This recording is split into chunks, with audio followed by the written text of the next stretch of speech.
Let's talk about Kaizen, the philosophy of continuous improvement through small, deliberate steps. It's easy to underestimate this approach in a world that glorifies bold innovation and disruptive overnight changes. Yet, I've seen Kaizen transform many stagnated and struggling teams and have experienced its benefits firsthand. And I'm eager to share with you why this is such a powerful and transformative approach. Kaizen has the power to quietly and sustainably transform workplaces around the world, not by force, but through habit, discipline, and accumulated insight. Especially when dealing with highly complex things like AI, Kaizen can ease the implementation, avoid overload, and deliver steady progress while nurturing a culture of experimentation, learning, and trust. All essential ingredients for a future proof culture and an organization that is always learning and always growing. So let's dive in. I want to start by sharing with you my story, the story of this channel. It exists because of Kaizen. Kaizen is the reason why I was able to put it together. When I made the decision to start the channel, which was a week before I started, I knew absolutely nothing about YouTube. Well, other than having watched, binged a few times myself, I really didn't know anything about how to produce a single video, not in YouTube, but anywhere. I haven't particularly participated in social media, so I don't have the custom of cameras and recording myself and figuring out what to say. No idea about any of this stuff. All of the technology, the process involved, and believe me, there's a lot. This has been really eye-opening to me. Um, Having been on the other side of the screen, like everybody else, it looks easy. I assure you it's not. And 5 minutes of video is actually hours of work in order to produce that. There's a lot that goes into it. And I had no idea about any of this. All that I knew was that I wanted to get started. I had a clear idea, clear vision of what I wanted to do, where I wanted to get. And other than that, I didn't know how to do it. So there were obvious basics, have a camera and learn how to interface with the software and get started. And I took those steps and I started going. First video, oh my God, it's dreadful. It's awful. It's horrible. I'm so sorry. I can only apologize to people for putting them through that pain. And that was the beginning of the process. The videos are still out there. I've kept all of my videos and I'm going to keep them all because I really want to show, to demonstrate the power of Kaizen over time. No, my videos aren't great. I'm still working on it. And they are significantly better than when I started. That's Kaizen in action.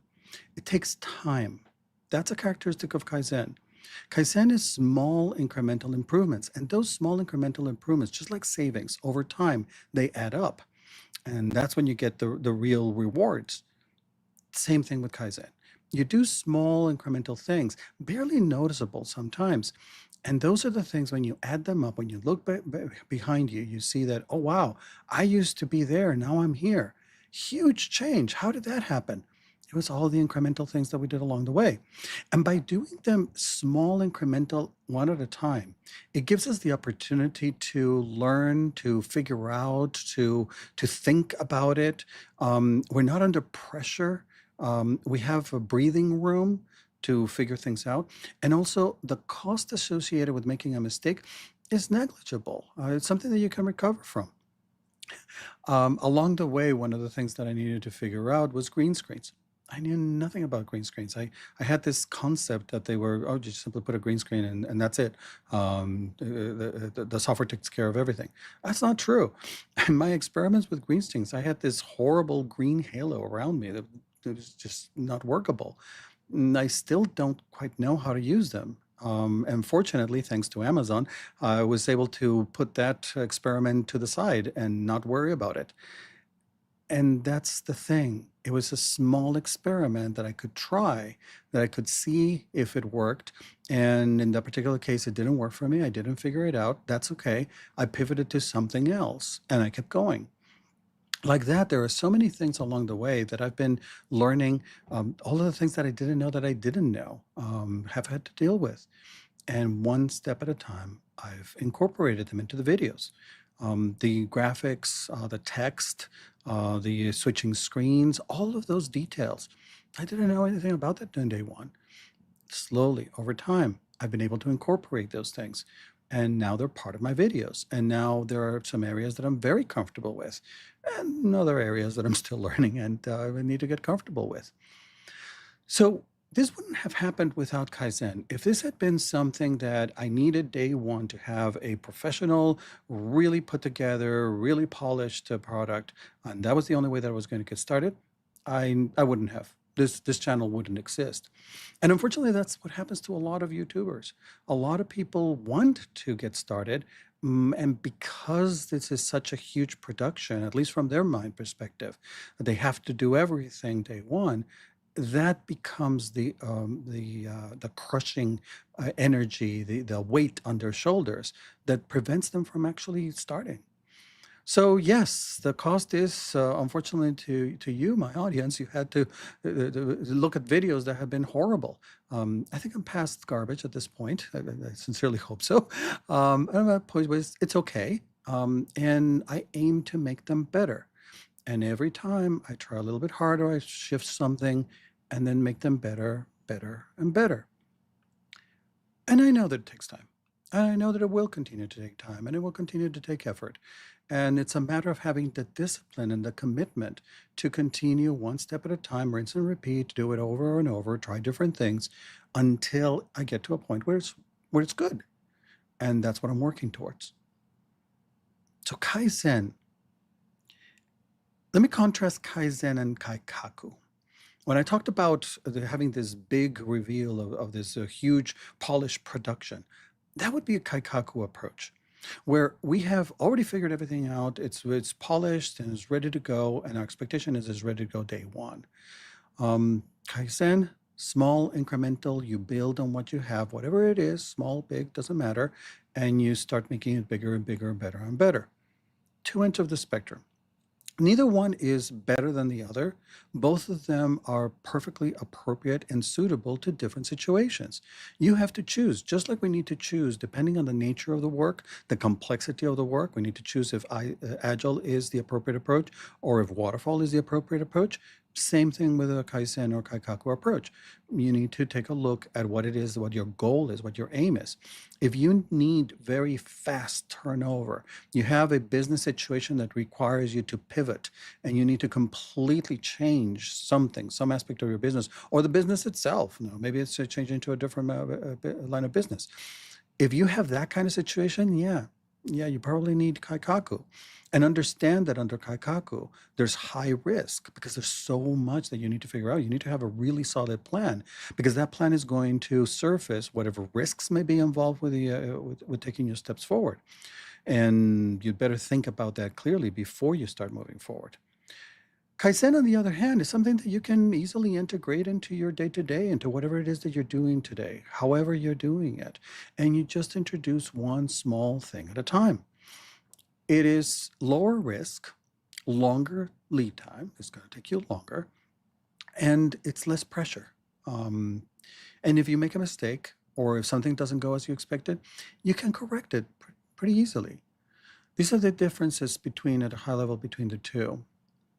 So when we look at Kaizen, what we're looking at is an approach that is focused on continuous improvement. It's a mindset that is always thinking from a continuous improvement perspective that focuses on small iterative changes that we integrate into our daily work. You don't need to make a huge change in the way that you do things today in order to start incorporating the changes that you want to be making to get you towards the destination. I often tell people, think of launching a rocket. Um, you need to make sure that you have the right direction. So make sure that you're pointing in the right place. Otherwise, you're going to end up in the wrong galaxy. But as long as you're pointing in the right direction, the speed at which you get there is less important. You just have to be more patient, but eventually you'll get there. It's just a matter of time. With Kaikaku, we're going to make a change, very sudden change. We'd better have everything already figured out and under control. So the Kaikaku is a bold, disruptive shift, often top down. Often it's a group of people who have come up with this impetus and this directive, and we need to shift everything. A lot of things need to change very quickly in order to get us to where we need to be as quickly as possible. And it's typically used when you need to overhaul systems, reinvent business models. So it's very huge changes. Think of it from that perspective. It's huge changes. Kaizen, when we think about Kaizen, Kaikaku, Agile, and Waterfall, there isn't a direct correlation between them, although they do tend to align better in some combinations. So the first thing to understand is that you can use Kaizen regardless of the type of work. It doesn't matter if it's simple, complicated, complex, chaotic. Whatever it is that you're doing, I have to think about chaotic for a minute. I'll come back to that.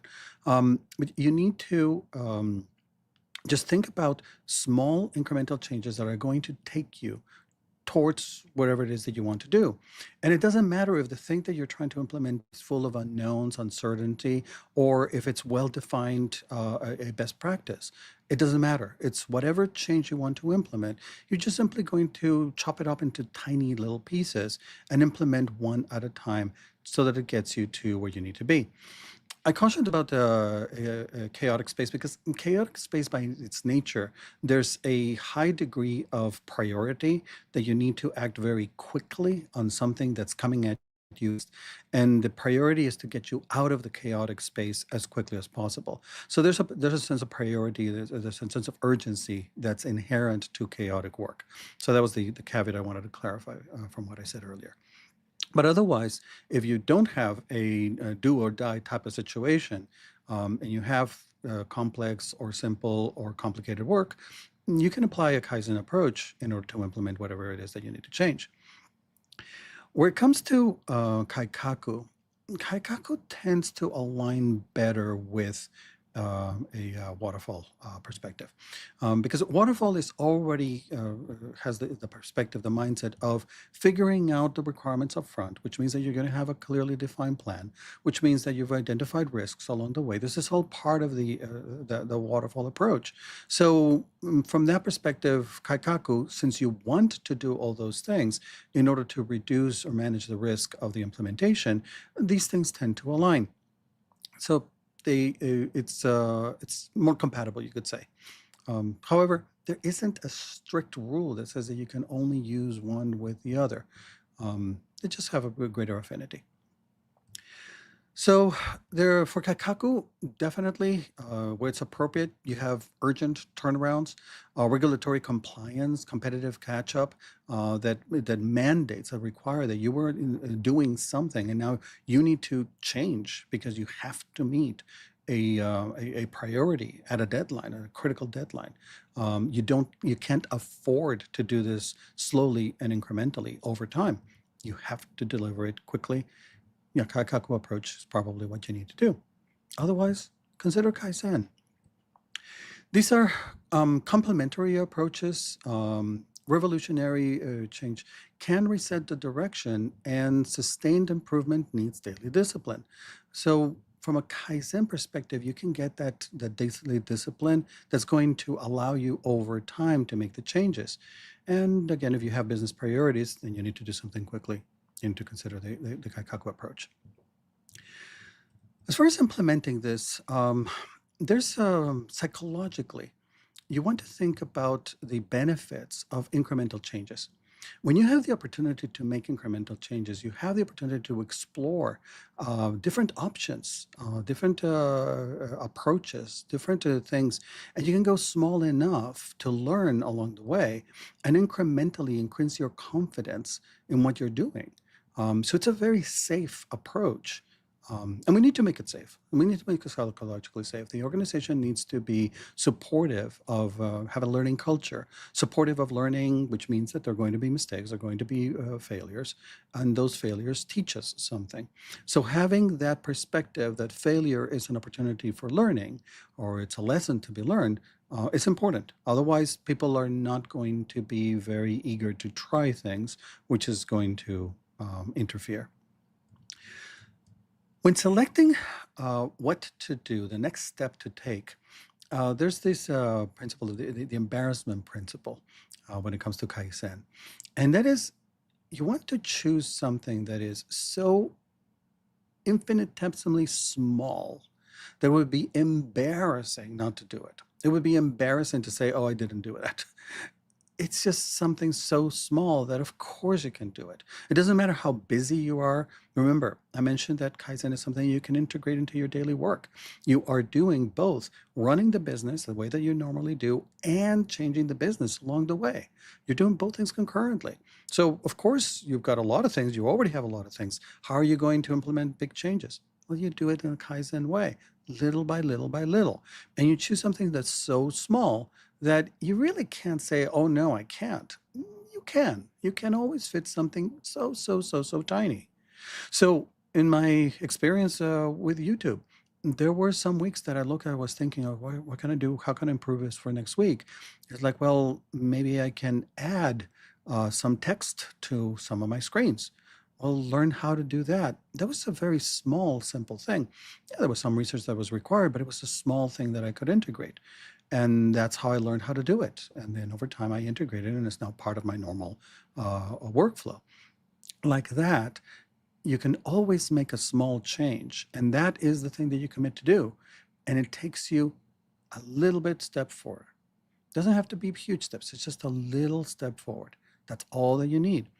Rinse and repeat, consistency. It requires discipline. You need to be disciplined. You need to be committed that you're going to deliver on the whatever is change that you're engaged in, and you do it with small incremental steps along the way. So as you do that, as you complete something, there's a dopamine reward that you start getting because you have these small goals that are easy to achieve. You do them and you feel the satisfaction. It doesn't have to be huge. Just simply the fact that, yep, checked it off, got it done. It's there. It worked. Great. Oh, it didn't work. Oh, but now I know. Now I learned. And it takes you to the next step. In myself, I'm a puzzle solver. I love solving puzzles. And every time that I am able to complete something from a Kaizen perspective, it's a real rush. It really makes me feel good that, oh, I put another piece into the puzzle. And now I'm starting to see the big picture of the puzzle a little bit clearer. These constant wins are really supportive. They're really nurturing for people who are creative. All of us are creative in different ways. And for people who really thrive on that, seeing the results of their work, this can be really powerful. This can really keep people on a high all the time and just feeling really, really satisfied, really fulfilled. Your job becomes very fulfilling because you're doing things that you see the successes building. And then over time, you look back and you say, wow, we did that. That's amazing. I would have never thought that we could do that. Well, you did it little by little over time. It nurtures our intrinsic motivation. It builds on that intrinsic motivation to always better ourselves, to always do something better, bigger. And we're doing it a little bit at a time. As opposed to Kaikaku, which is do or die, it's you better get it right. And there's a lot of pressure, there's a lot of tension that goes along with it. And any failure can be really, really, really devastating. So this is the difference between the two. Kaizen gives you a lot more opportunity to have a very rewarding work experience as you're changing what you're doing. So, in order to succeed from the Kaizen approach, we need to develop a habit of being disciplined. We can't just right off and go skip a step and oh well I'll get to it later. No, it needs to be a priority. So we do need to have that internal drive, that commitment, the passion to keep moving us forward, to stay with it. So we need to have discipline and resilience to normalize the changes that we're making. Change is something that as human beings, we unfortunately we live in constant change, and yet we're very biased. We're programmed to be averse to change. It's just part of the human condition. And Kaizen helps us overcome that. Kaizen helps us normalize change. It's just part of what we are always doing. We're not looking to the period of change. We're always in a period of change. Remember, this is long term. So, from a long term perspective, you're always doing it. It just becomes natural. It's just another thing. The question is not when are we going to change, it's what are we going to change today? And again, it doesn't need to be huge. It can be a small thing, and that's okay. That's good enough. Let's keep doing it over and over and over again. It's the cumulative effect that we're after. There is a hidden cost when we try to make everything perfect. We have to consider that. It is possible when you're taking the Kaizen approach, precisely because you don't have that pressure, that do or die pressure on you, which brings kind of a finality. You only have so much time to do something, and then that's it. You have to move to the next thing. With Kaizen, there is the danger that we could gold plate things too much, to really engage in perfectionism. So we need to watch for that. We need to make sure that we are satisfied with having delivered a change, understanding that we can always make it better down the road. But if we've got other things that need our attention, make sure to not over focus on the one thing. Um, Make something complete for now. Understand that you can come back to it later if necessary, and then keep going, keep moving with the next thing. Because otherwise, if we're waiting for the perfect solution, it's going to delay everything else. We're going to miss other opportunities. So teams really benefit when we're working from this perspective. It increases the predictability that indeed teams are going to move us successfully down the road. Um, how long is it going to take? Okay, that's a different predictability. That's a scheduling a question. And no, Kaizen doesn't confirm that. But it does confirm that we're able to move forward, that we have the capability to move forward. As I mentioned at the beginning, I've watched teams be completely stagnated for years of trying to implement a change, not being able to do it. And the reason was because they were putting too much pressure on themselves. They were trying to do too much at the same all in one go. And instead, when we broke it up, when we took the Kaizen approach, they were able to demonstrate that they weren't stuck. It wasn't anything fundamentally wrong with the team, that they were incapable of moving, incapable of changing. They were perfectly capable of. Kaizen allowed them to do that in a small way. So the predictability comes in knowing that the teams are able to move forward. There is no such thing as a stuck team. We can always move a little bit, we can always move forward. Over time, that becomes bigger. And that, along with the dopamine effect and that sense of satisfaction, it really nurtures ownership. As people become really happy to own whatever it is that they're implementing and showcase it and share it with others. And that drives autonomy and a sense of satisfaction in what we're doing. It really raises pride in the work that we do. So to be successful with Kaizen, we have to have that learning culture. We need to build on a workplace that values experimentation over prescription. If everything has to be clearly defined and then executed, there is no opportunity for figuring things out. It's just execution. That's all. We become machines that are just executing a blueprint, and that's all.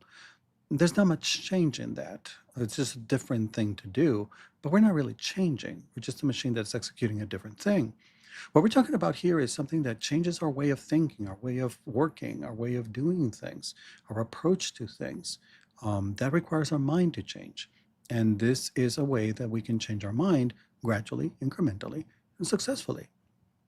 We always, in order to have that learning culture, we need to be able to reframe failure as a learning signal, not a punishment event. This is so important that where leadership can make or break this approach. If we don't give that space, if we don't create the space and opportunity for people to try things and end up buying the green screen and discovering that no, we're not ready for green screens, to send it back, and that's okay, we can move forward, focus on something else, or figure out what we need to learn in order to come back to this. That needs to be part of the company culture.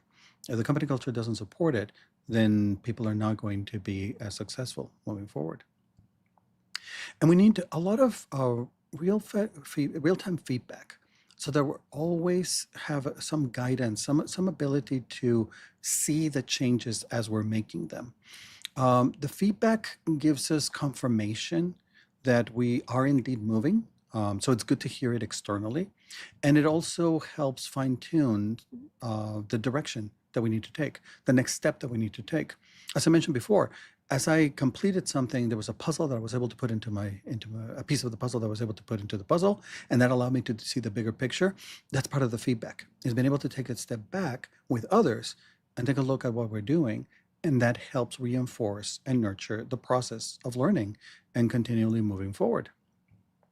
And that really nurtures individual growth. Individuals start becoming better, start being able to do more complex things, diving deeper into their area of skill and expertise, and that scales. It scales to the team. It's not just an individual growth, it's team collaboration. When we're able to do that as a group, the team is able to move things forward. And then it further scales into the business. It makes the business adaptive and increases the capacity for the business to do more and do different things. So when we figure it out as we go, there's a lot of things that work to minds that we figure it out as we go. This is a space of Agile. There's a lot of uncertainty. There's a lot of ambiguity. A Kaizen approach can be really helpful because if we already have that perspective of doing things incrementally, then we're not as afraid to face the unknowns, and we are better able to strategize and take tactical steps to keep us moving forward, not getting stuck. Um, in working with Agile, highly complex work, there's so many things that we don't know. It becomes scary, and that scariness, that unknown, that can be very paralyzing.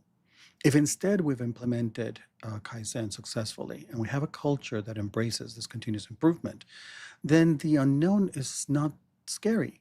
It's just another thing to figure out.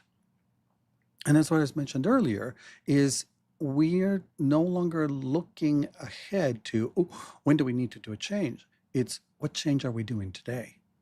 And that's a completely different mindset. And that's not scary. That's just part of the way that we do things. So we want to start with small steps, the most trivial steps.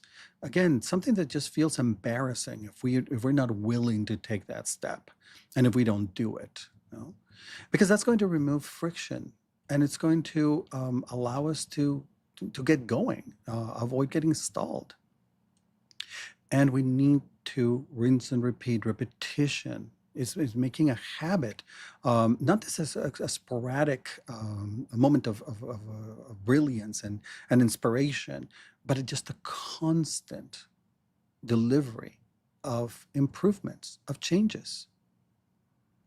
We need to incorporate a culture that's always documenting things so that we are able to trace back as we're making those changes. Remember that I mentioned that Kaizen is something that happens over time. It's very easy if you're doing changes gradually over time to lose track of everything that you've been doing. So it's really important that you develop a culture that's documenting things so that you have awareness of what you're doing. You have a log somewhere. It doesn't have to be anything fancy, but just something that shows you the breadcrumbs of where you came from so that you can trace back and you can understand the steps that you took to get to where you are today. That's important. Otherwise, you can find yourself very lost. From a Kaikaku perspective, remember, you have the plan, you're executing to the plan, and you're moving quickly to the plan. At any point, you can look at that plan and see you are here. In Kaizen, no. Kaizen, you are in a constant stream that's flowing. Where did that come from? Oh, okay. You look at your log, you're able to see where you come from, and now you can figure out what the next steps need to be. Uh, let's see. Yes, there's a lot of economic benefits to taking the Kaizen approach. When you're able to do those incremental changes, implement those incremental changes quickly, you're able to capitalize on the benefits. You don't need to wait for the entire thing to be finished in order to start benefiting financially from the investment of making changes. You just simply, as you're making them, oh, a little bit better, okay. And then you start putting that in the hands of your customers, and you are able to start capitalizing on that improvement right away. So there's a lot of opportunity for companies to expedite revenue generation by taking a Kaizen approach. We want to combine this with focus. If we're trying to do too many things at the same time and change too many things at the same time, then that can slow us down.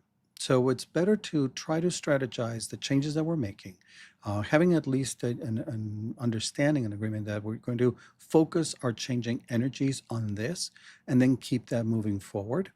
It doesn't mean that we can't do things in parallel, and you probably will, but try to manage to have a balance between the two, not changing too many things at the same time.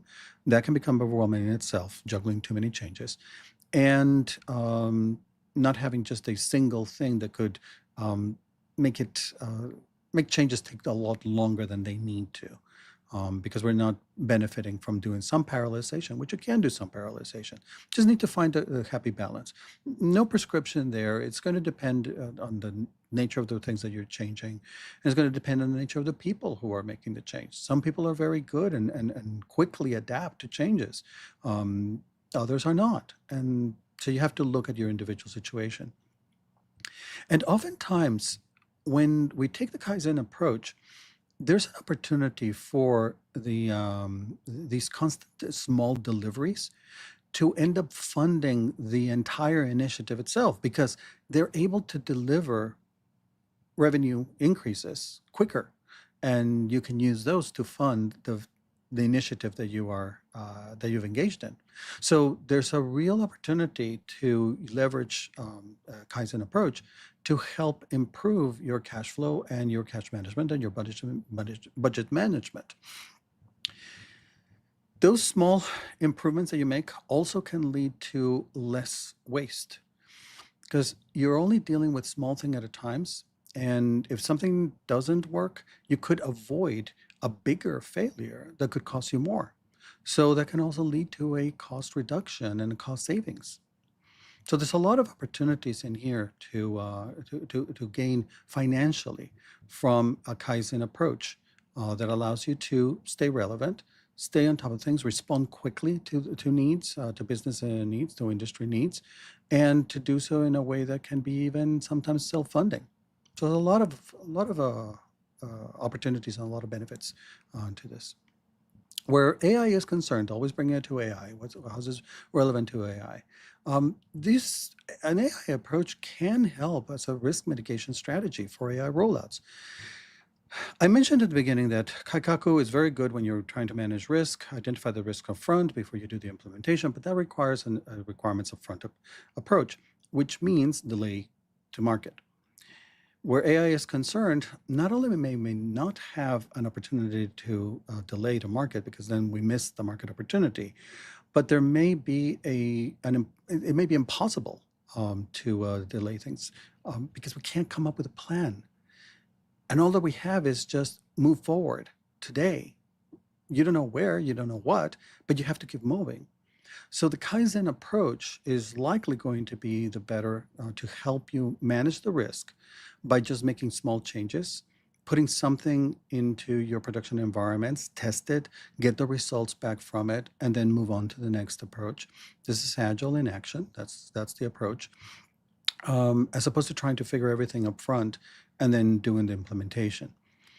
As anything from an agile perspective, Kaizen, getting that feedback, looking at what you've implemented, so that your incremental execution and implementation is always under the supervision of others.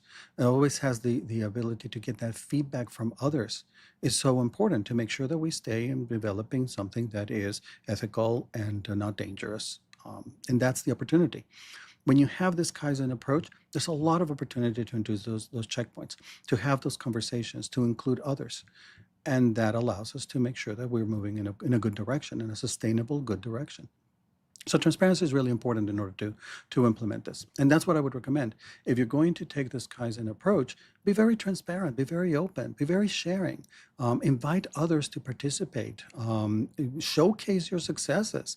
That can be not just rewarding for whomever did the implemented something, but it can also be infectious. It can be bring others and go and really get them excited and want to implement their own changes and showcase them themselves. So this can really change the atmosphere, the atmosphere, and bring about a very pleasant, celebratory environment. If you're continually looking at what you're achieving, all of those small wins, celebrate them. So many companies I've been in would fail to celebrate the successes. We're so focused on addressing issues and problems that we forget the successes. And this is really important that if you're always mindful of having that moment to showcase and celebrate the successes, it's going to keep everybody uplifted and better able to continue moving forward. And that's going to reinforce the discipline of always making new changes, implementing something better every time, making it continuously better and better. Ultimately, continuous improvement. It's about making things better. It's not about reaching a particular destination. It's acknowledging that we're always changing. And as we're changing, we're taking small steps to get there. And you can do it. There is no transformation, no challenge that is so overwhelming that you can't tackle if you take this Kaizen approach. If you can afford the time that it takes, again, it takes time compared to Kaikaku, but as long as you can afford the time, you can put yourself on a trajectory to success. Whatever time it takes, you're going to see the progress along the way. You're going to be able to capture the return of your investment, potentially fund the initiative. You're going to keep your teams in this really positive mindset of successes, building on successes. And your customers are going to be very happy because they're going to see this movement, they're going to see this progression. So there's a lot of positive things, a lot of benefits, a lot of opportunity that comes from a Kaizen approach that I hope that you choose to embark in and give it a try. As always, I'm curious to hear if you've done it, if you've done any experiments, if it's gone well, if it hasn't gone well, what has been the challenges that you've encountered. And if you'd like to learn more about Kaizen supports agile culture and creates safer pathways to AI integration, click one of these and I'll be happy to tell you all about it.